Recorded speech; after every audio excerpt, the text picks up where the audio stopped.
Samantha, I have to say, this was one of the most nauseating, horrible things I've ever had to listen to. Tonight, we're opening a door that has been quietly kept ajar for decades. Meghan Markle's sister, Samantha Markle, is not backing down. Behind it lies a gap in a life so polished, so carefully narrated, that when someone points to the blank space, the question becomes impossible to ignore. This is the story of Meghan Markle's missing year.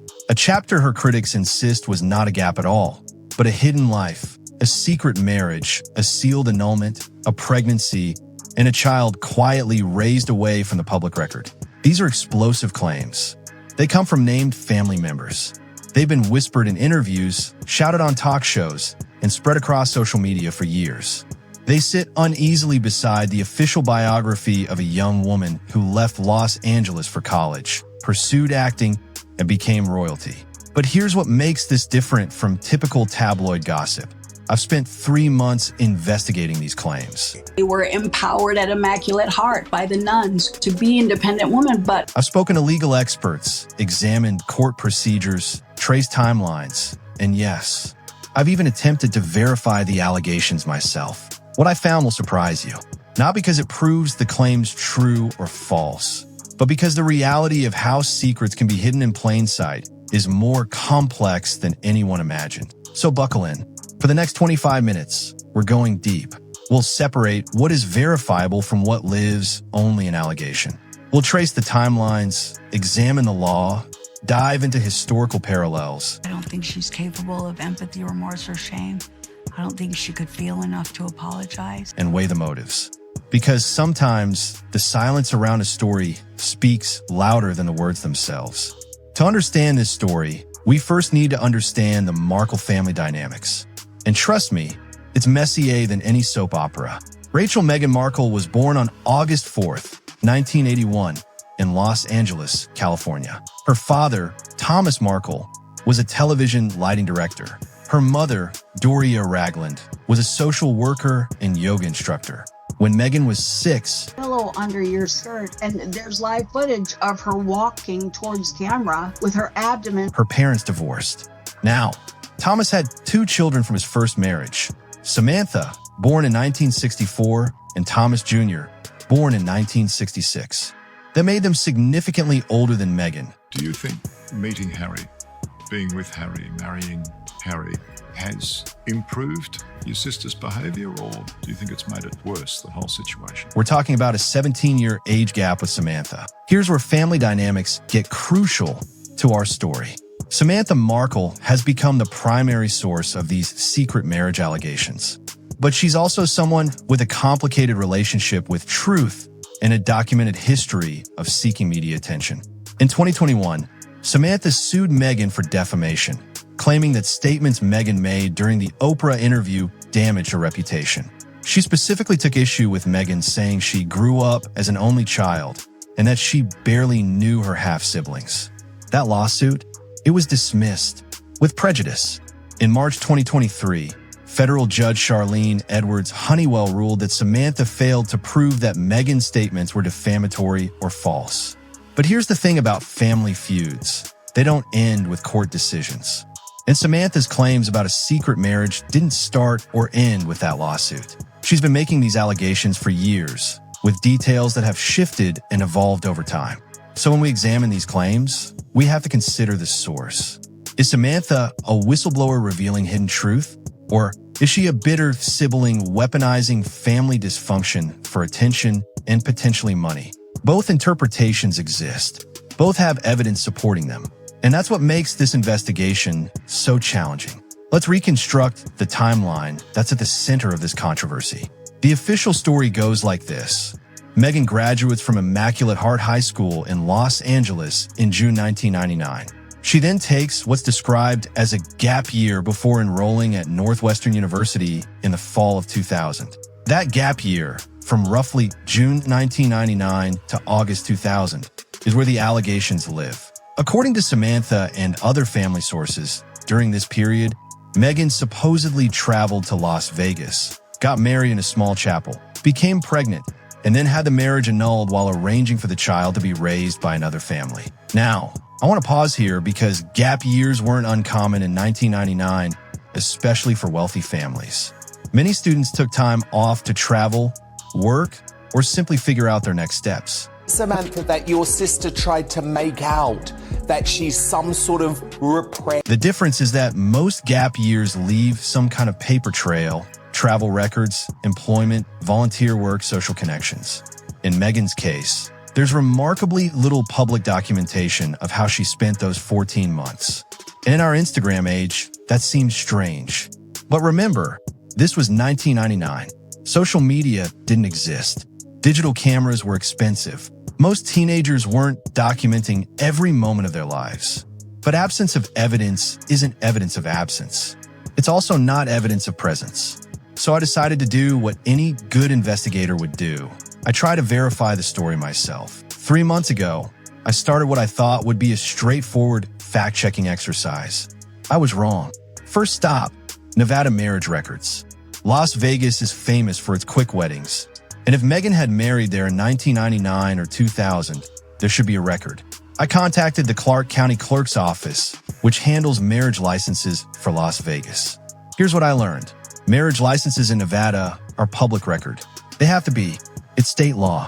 But, and this is a big but, annulled marriages can be sealed by court order. I spoke with Jennifer Morrison, a family law attorney in Las Vegas who's handled hundreds of annulment cases. When a marriage is annulled in Nevada, she explained, the court can order the record sealed, especially if there are extenuating circumstances, fraud, misrepresentation, or cases involving minors. Once sealed, those records are completely inaccessible to the public. It's as if the marriage never happened, legally speaking.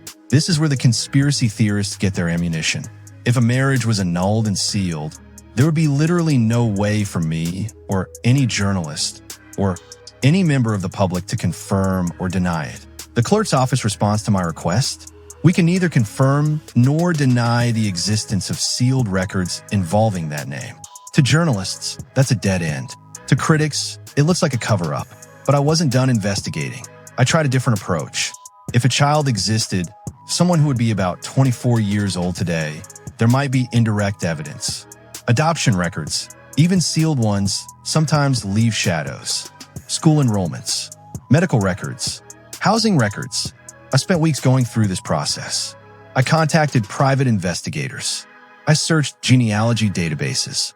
I even reached out to sources within the Las Vegas wedding industry who might remember unusual circumstances from that time period. The result of all this investigation? Nothing. No smoking gun, no hidden documents, no whistleblowing sources, but also no definitive proof that it didn't happen. And that's when I realized something important. In 1999, it would have been entirely possible to have a secret marriage and annulment without leaving accessible traces. Let me take you inside the legal mechanics of how something like this could actually be hidden, because understanding the process helps us evaluate whether these claims are even plausible. I spoke with Dr. Richard Chun, a professor of family law at UNLV who's written extensively about marriage and annulment procedures. In Nevada in 1999, the annulment process was actually quite streamlined, Dr. Chun explained. If both parties agreed to the annulment and met the legal requirements, fraud, duress, lack of capacity, a judge could grant it within weeks. And yes, sealing was common, especially if one party was a minor or if there were sensitive circumstances.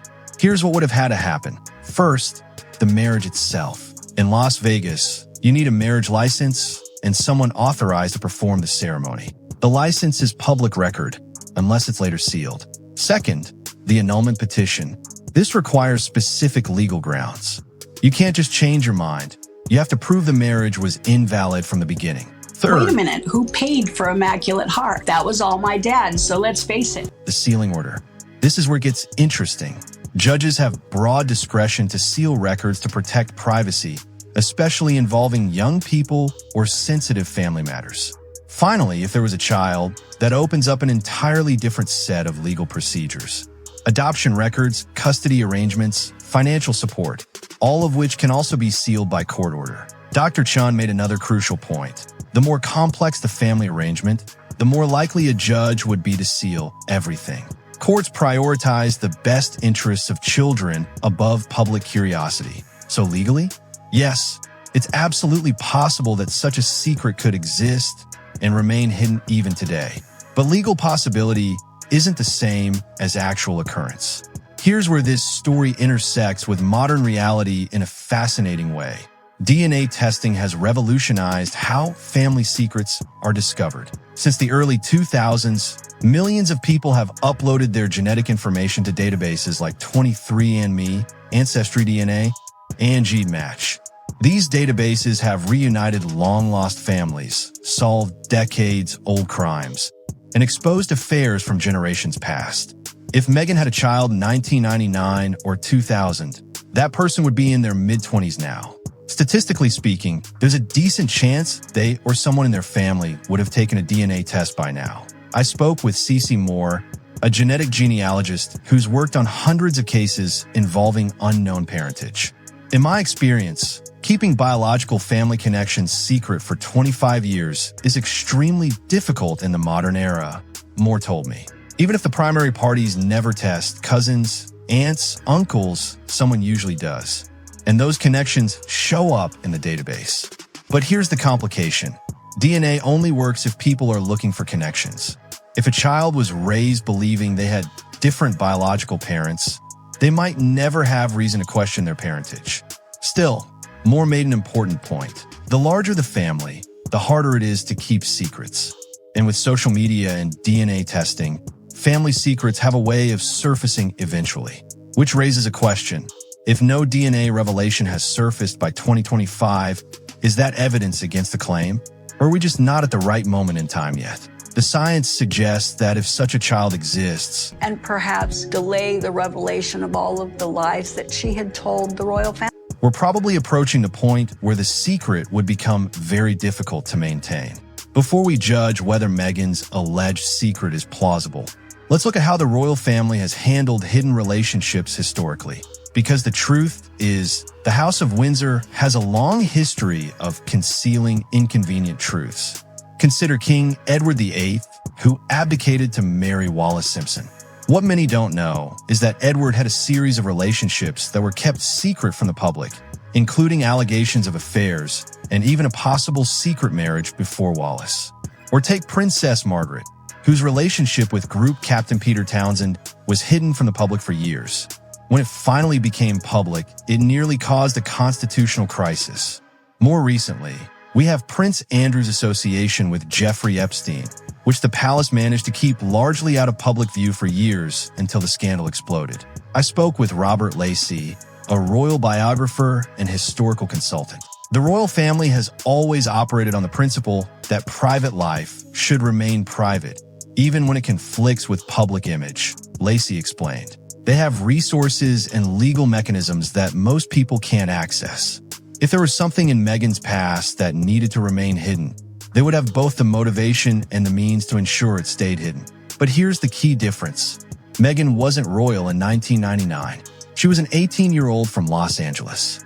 She didn't have palace resources or royal lawyers. If she had a secret to hide, she would have had to rely on much more basic methods: family cooperation, legal sealing, and simple passage of time. That actually makes the secret both more plausible and less likely. More plausible because there wouldn't have been sophisticated cover-up mechanisms that might leave traces. Less likely because without those resources, keeping such a significant secret would have required perfect cooperation from multiple parties for over 2 decades. Let's examine the motivations on both sides, because understanding why people act helps us evaluate the credibility of their claims. First, why would Meghan hide such a chapter if it existed? By 2016, when she began dating Prince Harry, Meghan had built a carefully curated public image.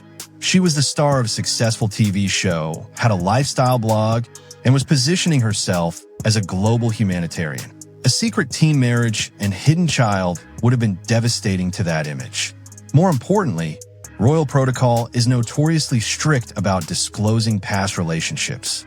The palace vets potential royal spouses extensively. A hidden marriage and child wouldn't just be embarrassing, it could have been disqualifying.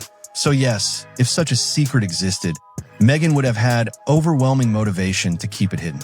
But what about Samantha's motivation to reveal it? Here's where it gets complicated.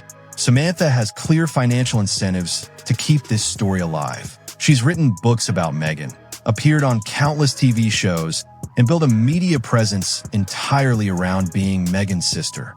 But there's something else to consider: family pain.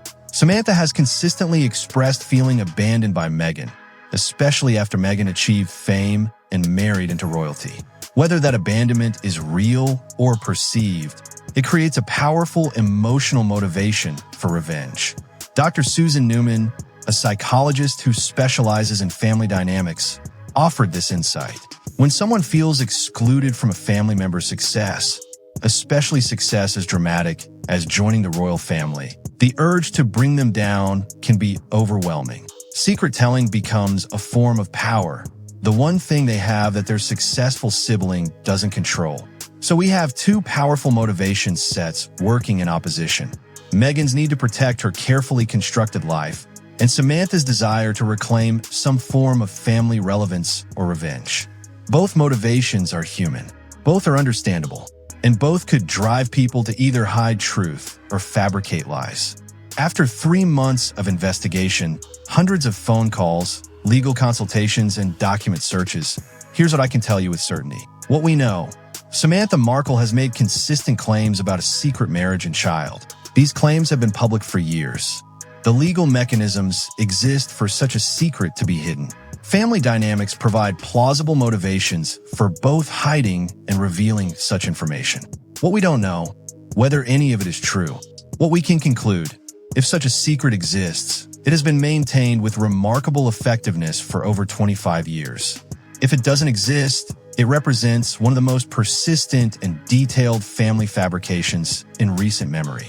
Here's my professional assessment: the complete absence of any corroborating evidence, no documents, no witnesses, no DNA connections, no financial records, no contemporary accounts, makes the claims highly unlikely to be true. But highly unlikely is not the same as impossible. What this investigation has really revealed is how modern celebrity and family dysfunction create perfect conditions for unfalsifiable claims. Samantha's allegations can't be definitively proven false because of legal sealing, but they also can't be proven true because no evidence exists in the public record. It's a perfect conspiracy theory, detailed enough to seem credible, unfalsifiable enough to persist indefinitely. So here's my final verdict on Meghan Markle's missing year. The most likely explanation is that it was exactly what it appeared to be: a gap year between high school and college during which a young woman did what many young people do. Took time to figure out her next steps, possibly traveled, worked, or simply enjoyed freedom before starting university. The allegations of secret marriage and hidden children appear to be the product of family resentment amplified by tabloid culture and social media echo chambers. But I want to be clear, I cannot prove that definitively. And in a world where DNA testing and digital archaeology have revealed so many family secrets, the continued absence of any evidence actually becomes a form of evidence itself. The real lesson here isn't about Meghan Markle's past. It's about how modern media creates and sustains narratives that may have little relationship to truth. In our hunger for scandal and secret revelations, we sometimes mistake persistence for credibility. But sometimes the simplest explanation really is the correct one. Sometimes a gap year is just a gap year. What do you think? Have I missed something crucial in my investigation? Do you believe there are secrets still hidden? Or do you think this is a case of family dysfunction turned into a public spectacle? Drop your thoughts in the comments. Tell me not just what you believe, but why the evidence leads you there. If you want more investigations like this, deep dives that balance skepticism with fairness, drama with analysis, subscribe and ring the bell. Every week, we tackle the stories that mainstream media either won't touch or covers without sufficient depth. Because in the end, the pursuit of truth is always more interesting than the truth itself. Thank you for joining me on this investigation.